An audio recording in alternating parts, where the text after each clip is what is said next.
أنا قبل هذا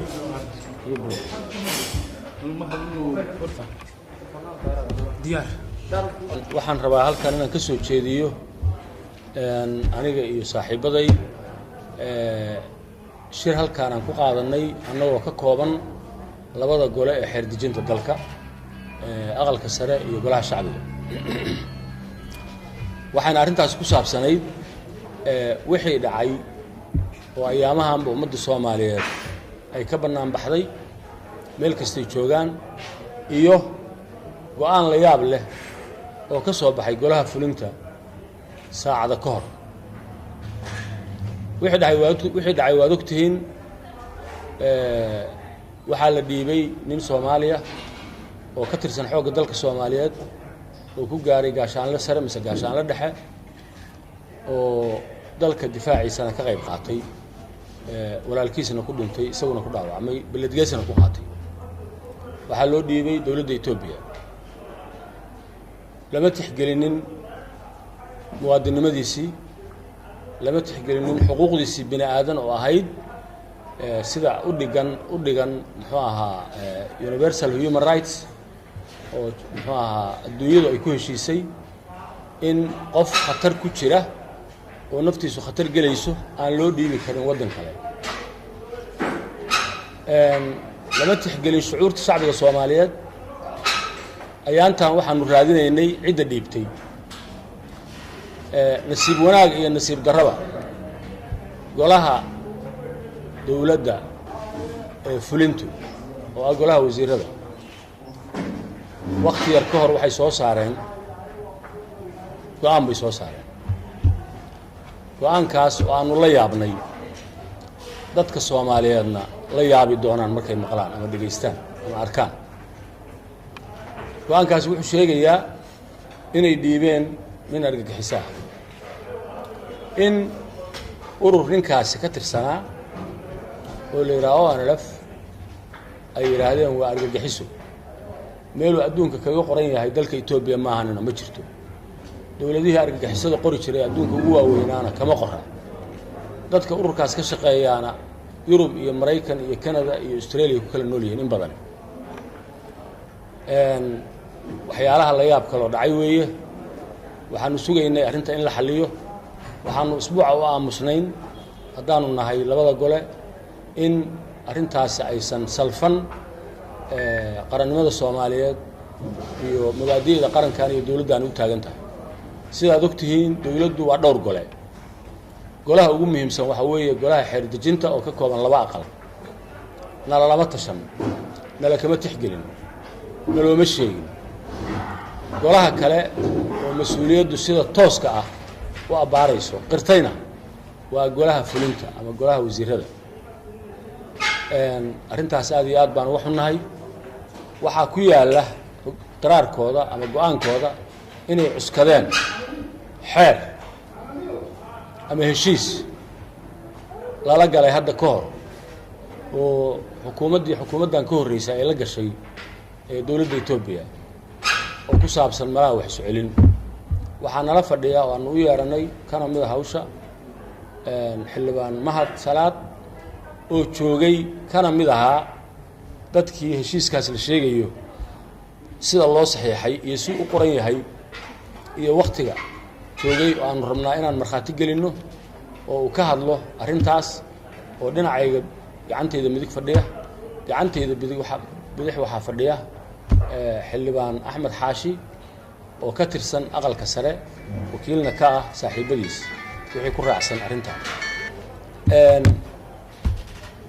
markaan leeyahay wixii ku raacsan waxaan idin sheegayaa go'aanka maanta golaha soo saaray golaha fulinta soo saaray waa go'aan ka soo horjeeda entirely kulligiis ka soo horjeeda labada aqal oo xeer dejinta oo golaha shacabka ah iyo golaha aqalka sare ah waa uu ka soo horjeedaa waanu ka xunnahay go'aanka noocaasa go'aan Soomaali maaha waa go'aan ka soo horjeeda shucuurta iyo hamiga iyo himilada shacbiga Soomaaliyeed waxaanu idin sheegaynaa arrintaas qolada labaad oo aan saarayno oo dembiga ugu weyn leh waa dowladda Itoobiya oo ku cadaadisay dowladda tan tabarta yar oo Soomaalida ah inay tallaabada qaado ayadoo ula jeeda inay burburiso qaranka Soomaaliyeed dowladda u dhisan waxaan u sheegaynaa Itoobiya inaysan taasi u suurtoobin waxaad ogtiin ayaamahan olole xoog leh inay ku wadeen xildhibaano ka tirsan aqalka golaha go'aamadii shirka golaha wasiirada maanta ka soo baxay oo Arbaca waxaa lagu sheegay go'aamada ay gaareen inay u cuskadeen heshiisyo dowladdii hore ee Soomaaliya wasiirro kamid ay saxiixeen siday sheegeen aniga aan ku jiro wasiiradii la magac dhaw waxaan rabaa marka arrintaas inaan ummadda Soomaaliyeed la wadaago sidii ay ahayd iyo sharciyada ay cuskadeen sida ay tahay ayaan rabaa inaan ummadda la wadaago midda koobaad waxay tahay horta heshiisku wuxuu ka koobnaa 8 qodob waxaana la galay bishii May sanadkii 2015 wuxuuna quseeyay colaad ka dhacday dhulkan Soomaalidu ay wada degan tahay labada gobol gobolka Qorraxay maamulka ismaamulka Soomaalida iyo gobolka Galgaduud maamulka Galmudug colaadu dabcan waxay ka qaraxday waxay ahayd oo horseed ka ahaa ciidamada liyu booliska loo yaqaano oo dadka deegaanka weerar ku qaaday weerarkaasuna uu ka dhashay khasaare lixaad leh oo naf iyo maalba leh sidaas daraadeedna dadkii deegaanka intii is abaabuleen meeshaas dagaal uu ka dhacay ayaa anaga waxaa naloo soo gaarsiiyey codsi ah colaadda meeshaas ka jirta inaan damino oo horseed ah u noqon annagoo marka ka turjumayna sidii colaaddaas u istaagi lahayd ayaa aniga iyo guddoomiyaha gobolka Galgaduud iyo ugaaska oo beesha aniga aan ka soo jeedo ugaaskeeda ah iyo odayaal dhaqan oo isla socda ayaan qaabeelad waxaan ku tagnay magaalada Jigjigo sidii colaaddaas loo joojin lahaa waxaan meeshaas kula kulannay maamulka Cabdi Maxamed Cumar oo hogaaminayay iyo saraakiil Itoobiyana iyo rag ka socda wasaaradda arrimaha dibadda Itoobiya wada hadal dheer kadib oo meeshaas aan ku galnay oo la isku sheegay wixii meesha ka dhacay iyo dhibaatadii dadka deegaanka gaartay ayaa waxay ka soo baxeen qodobada 8 qodobadu marka dhammaantood 8 waxay wada quseeyeen colaadda meeshaas ka dhacday sidii loo dami lahaa waxyaabihii sababa sidii loo xalin lahaa iyo deegaankaas inaysan ka dhicin dhibaato kale oo intaas ka sii baaxad weyn qaabka annagu meesha aan ku tagnana qaab beeleed oo ay qusayday qaybta Soomaaliya gaar ahaan qaybta Galgaduud gobolka Galgaduud dadkii ka soo jeeda ayaan ahay heshiiska aniga iyo guddoomiyaha gobolka Galgaduud ayaa dhinaca Soomaaliya u saxiixay saxiixaasna markaan galeynay xukuumad annagu wakiil uga maanan ahayn dowlad Soomaaliyeed oo nadirsatay oo tiro noo galana ma aysan jirin laakiin maadaama labadanadaba ay noqosayday dhibaatada deegaanka ka dhacday oo dadka anaguna xildhibaanka ay ahaayeen oo labada jaanibba degan jaanibka ismaamulka Soomaalida iyo jaanibkan kale ama dhinacan kale ee gobolka Galgaduud ayaan sidaas meesha ku tagnaa waana sababta ugaaskii odayaasha dhaqanka ay noola socdeen sida caadada wax heshiis gali kara dowlad marka laga hadlayo magac dowlad ku gali kara waxa ka jira madaxweynaha iyo ra'iisul wasaaraha iyo wasiirka arrimaha dibadda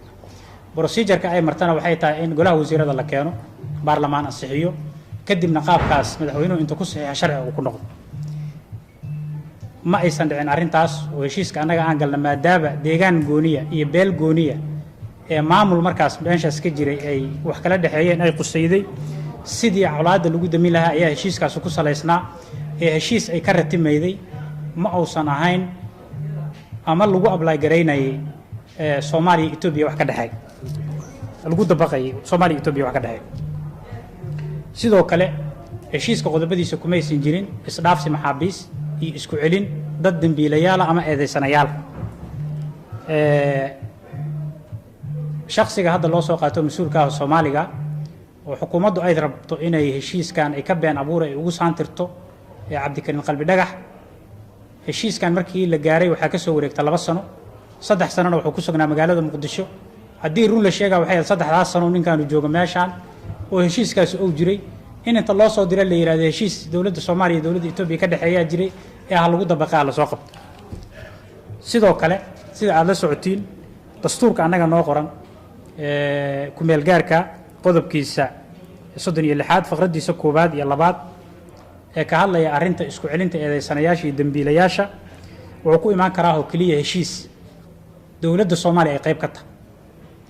baarlamaankuna sharci uu ka soo saaro kaliya ayuu ku hirgeli karaa sidoo kale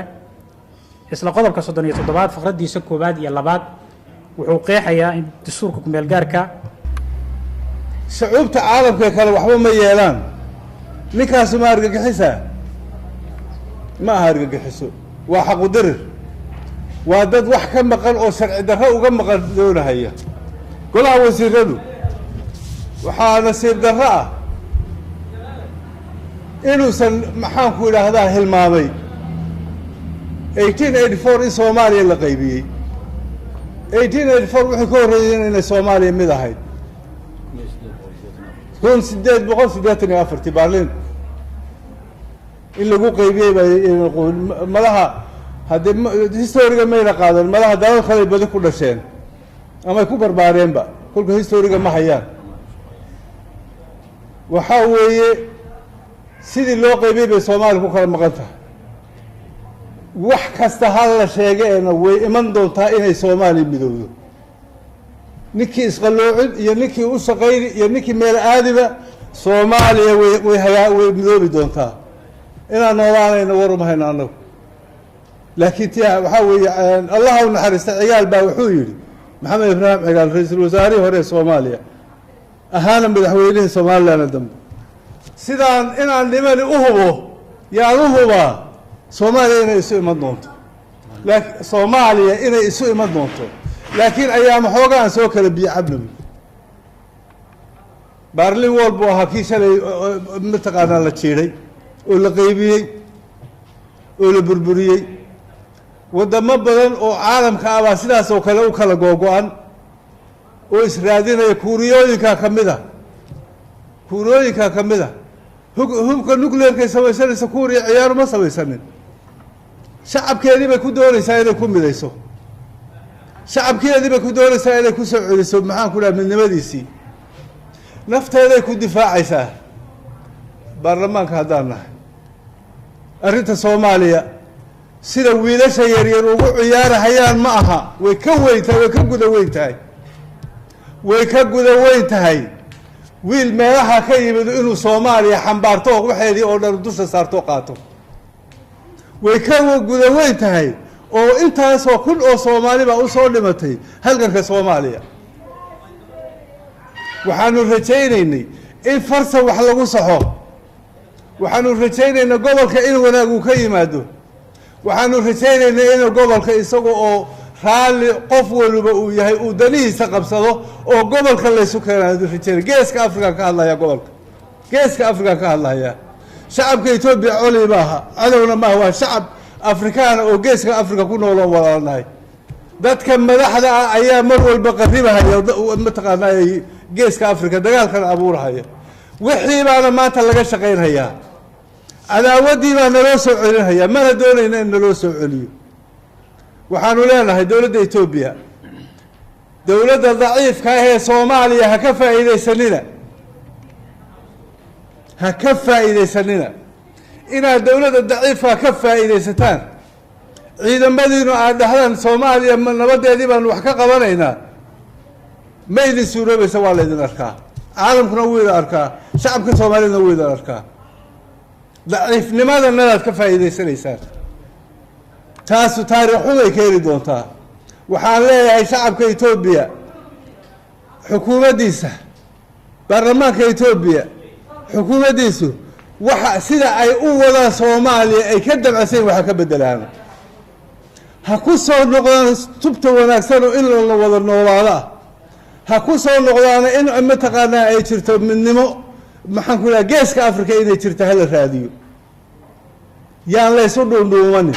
siyaasad daciifa oo tuuga ahoo shilima la isu geynayo ma shaqayn karayso waan dhiman karaynaa annagu inteena nool waa dhiman kartaa laakiin Soomaaliya way noolaan Itoobiyana way noolaan xad baanu leenahay ilaahay baa isu kaana keenay ilaahaa iskaana baday inaanu mataqaanaaye been isku wada noolaano waxaa ka wanaagsan inaan run ku wada noolaano af ballaana waxaa ku leenahay oo baarlamaan haddaanu aanu aada ugu dhawaaqaynaa ninkii laydin soo celiyey ee dadka daciifku idin soo celiyey soo celiya laydin dhibay wanaageennina aynu wadno wanaageennina aynu wadno xukuumadda waa xisaabtamaynaa baarlamaanka iyo xukuumadda way xisaabtami hadday ku guulaystaan in ay mataqaanaa soomaaliya kala qayqaybiyaan oo iyagu kala googooyaan oo soomaaliya burburinayaan oo uu baarlamaanku ogolaado bartamahan kaga jirahayaa laakiin ilama qubmana laakiin soomaaliya waa xukuumadda maanta waxaa soo saartay waanu xisaabtamaynaa waa mahadsantihin